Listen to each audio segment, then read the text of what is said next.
Ya Rahmanu ya Rahim, ya Maliku ya Kudus, ya Salamu ya Watun hasanah. Nabi manusia tapi bukan seperti manusia biasa. Bal huwa yaqutatun. Kita batu biasa tapi Nabi inten permata.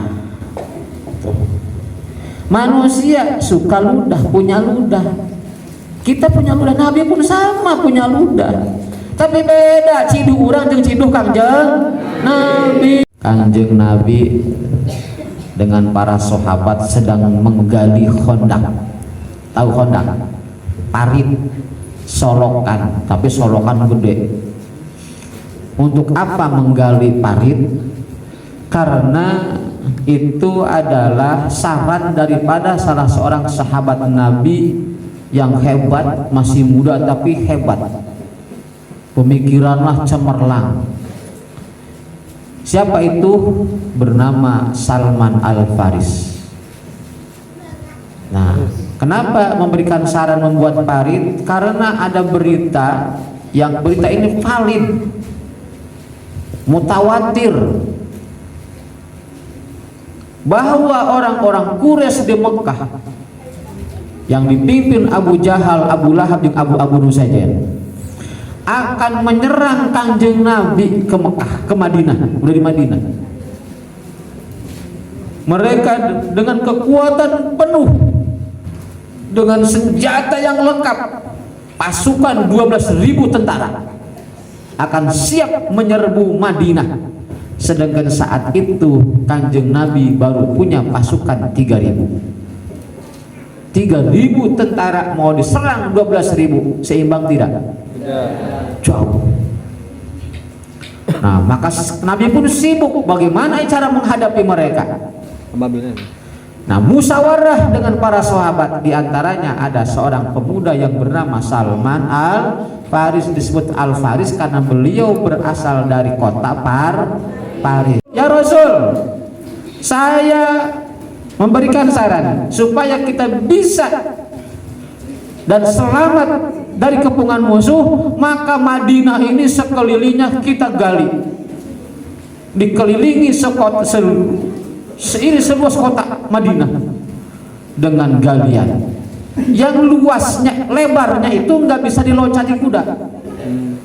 Bayangin kalau kira-kira itu parit lobang 2 meter, bisa nggak diloncati kuda? 3 meter bisa, 4 meter bisa, apalagi kuda terlatih. Tuh. Jadi jelas lebarnya enggak cukup 5 meter. Madinah luas, digali sekelilingnya supaya musuh itu nggak bisa masuk. Nah, nanti kalau mereka datang, begitu nyampe parit, kita hantam dari dalam. Nah, itu hebatnya otak Salman. Nah, di tengah-tengah Rasul menggali parit bersama para sahabat, ada salah satu seorang sahabat yang bernama Jabir memperhatikan Rasulullah. Kelihatan Rasulullah kerja dengan semangat, berkeringat, tapi perutnya kempes sekali. Saking kempesnya ini, perut depan nempel ke tonggong, ke punggung. Supaya tidak sakit, menahan sakit, diganjallah dengan batu. Bayangin, seorang makhluk yang paling mulia di dunia, perutnya diganjal dengan batu karena menahan sakit, lapar. Dideketin oleh Jabir, ya Rasulullah, aku melihat perutmu sangat kempes sekali. Dilihatnya ternyata diganjal pakai batu. Kenapa ini Rasul? Aku tahan supaya tidak sakit. Sudah berapa lama kau tidak makan? Ternyata sudah 3 hari 3 malam Rasul tidak makan, kerja terus. Kita sebagai manusia kuat enggak? Itu contoh Rasul. Pulang Jabir. Maksudnya apa? mencari-cari makanan, dicari seisi rumah, cuman ketemu gandum 1 cau, nggak ada setengah liter juga. Ah, ini katanya, dibawa ke istrinya, mah ini ditumbuk supaya jadi tepung, bikin roti, gerak di adonan. Terus dia ke ngeliling rumahnya lagi cari kambing, cuman ada 1 anaknya, anak kambing, segede-gedenya anak kambing, nggak mungkin segede kebo. Nah, dibawa ke depan rumah, disembelih kambing tersebut. Waktu nyembelih kambing, anaknya yang masih kecil-kecil umur 3 tahun, 5 tahun, 2 yang 5 tahun dan 3 tahun nonton bapaknya nyembelih kambing. Selesai disembelih, diserahkan ke dapur, mah tolong ini pasak, ini kambing disayur, dan itu gandum bikin roti. Nanti siang kita makan bersama Rasul. Saya akan mengundangnya supaya Rasul dengan sahabat-sahabatnya makan bersama kita. Baik Pak, tapi ingat jangan banyakkan. Kasih tahu sama Rasulullah kesini jangan banyak, cukup 4 orang. Kalaupun mau banyak jangan lebih dari 7 orang. Kenapa? Bukan tidak mau mengundang semuanya, karena persiapannya sangat sedikit. Yang ini aku mengundangmu untuk makan di rumahku. Ala kadarnya Rasul, saya punya anak kambing dan roti sedikit. Ayo kita makan. Ajak sahabat jangan banyak-banyak, 3-4 orang saja. Nah, begitu Rasulullah SAW ada mendapat kabar gembira, ada yang mau menjamu, enggak mikirin perut sendiri, enggak mikirin aku akan kenyang nih, enggak, tapi langsung ingat para sahabat. Ketika itu yang sama-sama menggali hondak, jumlahnya 1000 orang. Dipanggil oleh Nabi, ya masyarul hondak, ta'alau, wahai sahabat-sahabatku yang sedang menggali hondak, kesini semua, ayo kita semua bareng-bareng ke rumah Jabir, dia sudah mempersiapkan makanan. Jabir ngalenyap, mau darai. Rasul tong seger-seger nyahu aing ge cicing ya. Dia bahasa orang di negerinya cicing ya. Sakedik Rasul anak embe. Nyahu aing ge cicing sia kumaha aing bae. Mohon Rasul, tapi gandum ngasa keupul Rasul. Paling cukup opatan. Imam semua dipanggil. Waktu brong wis 1000 keluar. Ada yang kuluhum. Itu santri kalau lapar adanya kuluhum nu kedulungi hudang seger nu diker mandi keluar anu ke pakai kutang sabelah tak kapake adanya kuluhum teu sah-sah di baheula. Berangkat semuanya 1000 orang menuju rumah Jabir. Begitu mau nyampe, istrinya keluar dari rumah melihat ngalut jelema, ngalut ngabandayun eta surna istrina Jabir namanya kumaha ieu Jabir, cek aing ulah loba dia kumaha ieu, mohon mama mohon. Terus dicaruskeun ka Kanjeng Nabi tong seueur-seueur, tapi Nabi nambah kabeh. Woi, ka dieu kabeh. Terus kumaha deui? Agus kumaha urang kieu? Kumaha ieu kumaha? Nah, Nabi tahu apa yang dirasakan oleh Jabir dan istrinya, tahu kegelisahannya. Wah, dipanggil. Sini, Ibu. Mana itu adonan roti? Mana sopnya? Ini Rasul, diambil.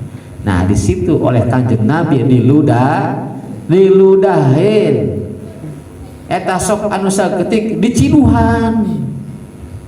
Itu jadi supaya apa? Supaya berkah di Ciduhan. Udah, ayo asakeun.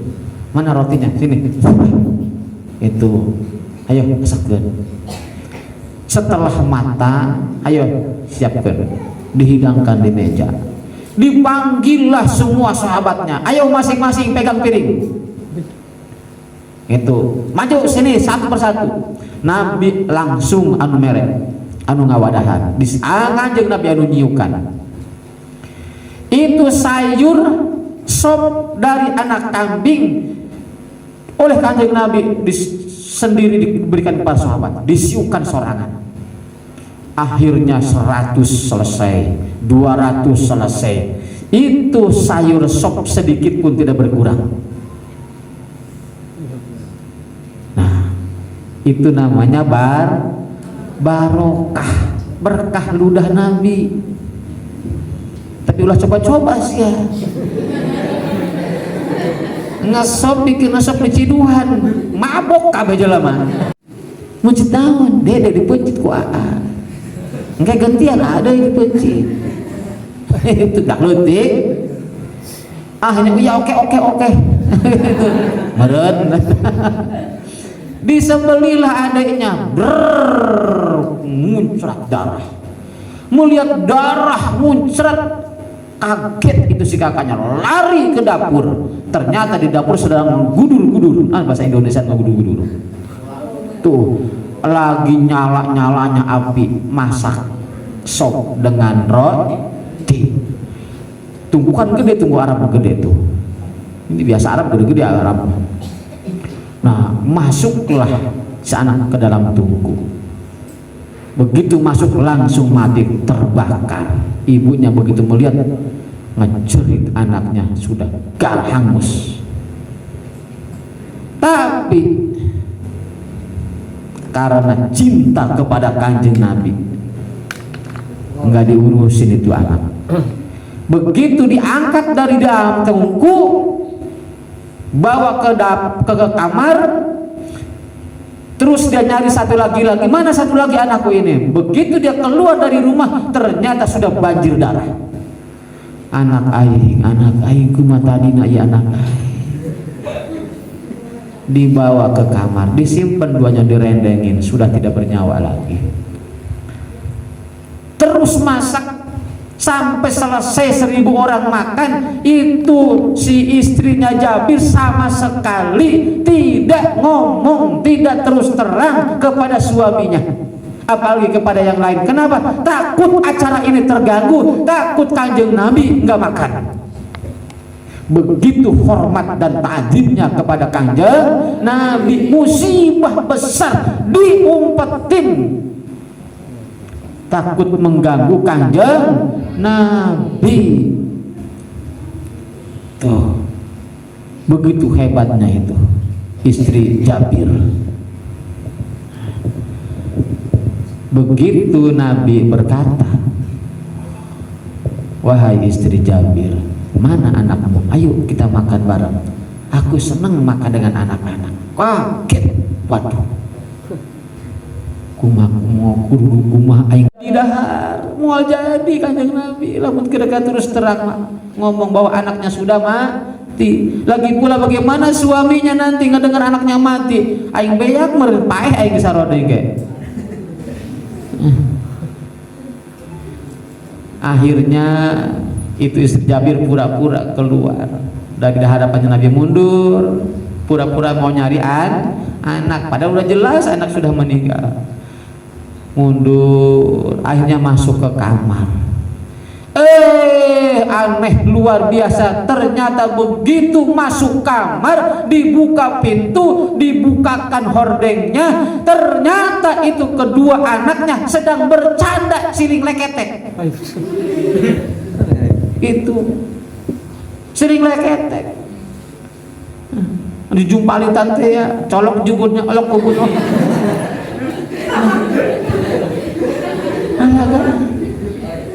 Begitu masuk lihat anaknya hidup dan sama sekali tidak ada tanda bekas kematian. Yang tadinya hangus nggak ada tapak hangus, yang tadinya banjir darah nggak ada sedikit pun darah yang ada di badannya, bersih. Dirangkulnya anak aing, anak aing. dirangkul, dipeluk. Bahagianya luar biasa melihat anaknya dua-duanya udah hidup lagi. Akhirnya dibawalah ke hadapan Kanjeng Nabi. Ayo nah kita makan sama-sama Nabi. Kita ini punya tamu kehormatan, yaitu baginda Rasulullah Sallallahu Alaihi Wasallam. Ayo kita makan. Jangan beliau gara-gara ini Rasul tidak makan. Ayo makan. Begitu nyampe ke hadapan Rasul, Rasul senyum aja. Itu ngomong sama Jabir, kamu tahu enggak? Enggak. Itu ibu jangan kaget. Itu aku sudah tahu duluan. Sebelum kakiku menginjak rumah ini, di tengah perjalanan aku sudah tahu bahwa kedua anak ibu dua-duanya sudah mati. Tapi karena kau hormat dan ta'zim cinta kepadaku, aku memohon kepada Allah agar anak ibu dua-duanya hidup lagi. Alhamdulillah. Nah itulah Nabi tuh, Muhammadun basyarun walaisakal basyari, manusia tapi tidak seperti manusia. Bahagianya Jabir dan istrinya. Begitu diceritakan, eta Jabir, mama kumatadina kau tadi cicing batu cinta, pasti dapat sambutan dari Allah Subhanahu wa Ta'ala.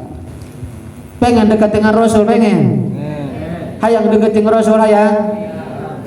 Nah dauhan Rasul, inna aulan nasibi yaumal qiyamati aksarukum sholatan alayya. Orang yang paling dekat denganku nanti pada hari kiamat adalah orang yang paling banyak baca sholawatnya. Jadi lamun orang yang deket jeung Kanjeng Nabi lobakeun maca sholawat. Isok teu nya isok rajin teu najis. Tuh isok nya isok di setiap sholat pasti maca sholawat. Kata mah kabeh ge baca sholawat dia mah. Coba sediakan waktu khusus untuk baca sholawat. Gak usah banyak-banyak, 10.000 aja semalam. Lo bantu? 10.000, duit 10.000 nanti sih. Duit 10.000 ada harganya nggak? Paling nggak buras. Baca sholawat 10.000, enteng. Nggak usah banyak-banyak, semalam 10.000, siang 10.000. Bayangin kalau kita baca sholawat, satu kali baca sholawat dari kita dibalas oleh Allah 10 kali. Tuh, jangankan Allah membalasnya 10 kali, satu kali sholawat Allah kepada kita itu seperti ibadah 1 juta tahun. Itu kalau Allah bersolawat kepada kita 1 kali. Jadi solawat Allah kepada kita 1 kali sama itu seperti ibadah 1 juta tahun. Bayangkanlah 10, 1 kali solawat Allah bayar 10 kali. Kalau 100, kamu 1.000, Masya Allah. Sahabat anu pernah ngimpi jeung Kanjeng Nabi eta pasti bener. Kenapa?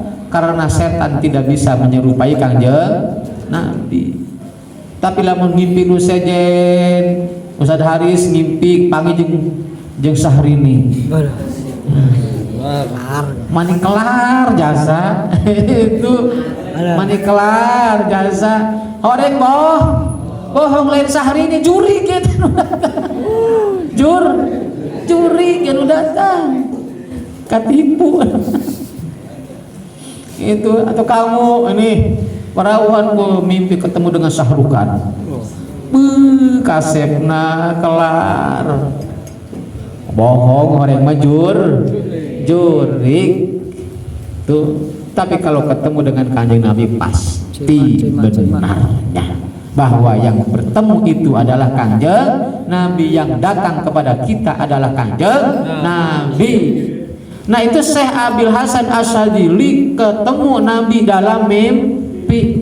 Ditanyakan oleh Syekh Abil Hasan Asyadzili, ya Rasulullah, engkau telah berkata bahwa barang siapa yang bersolawat kepadaku 1 kali maka Allah membalasnya 10 kali. Itu solawat siapa Rasul?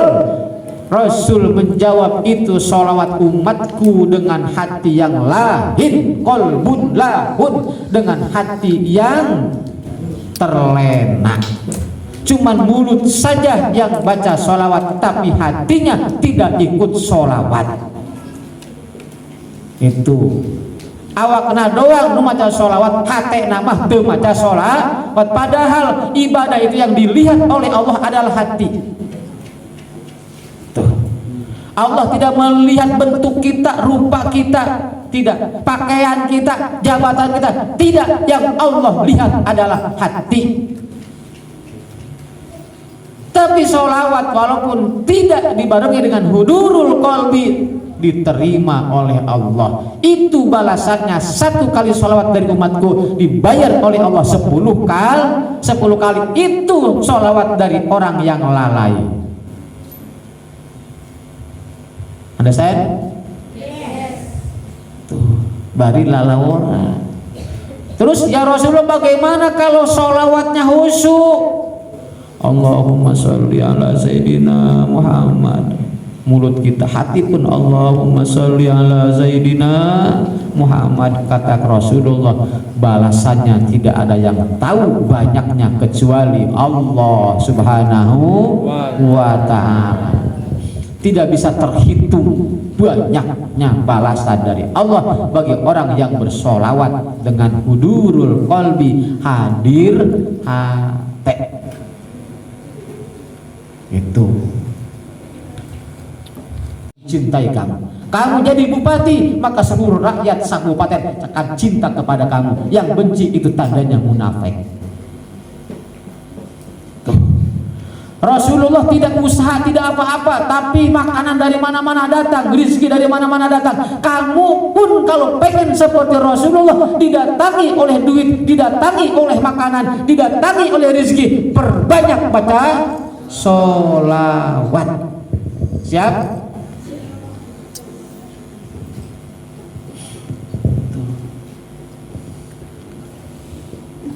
Gitu, lamun hayang sukses, dimudahkan, dicairkan segala urusan, lobakeun sholawat. Banyak sholawat itu cair urusan dunia, cair urusan akhirat.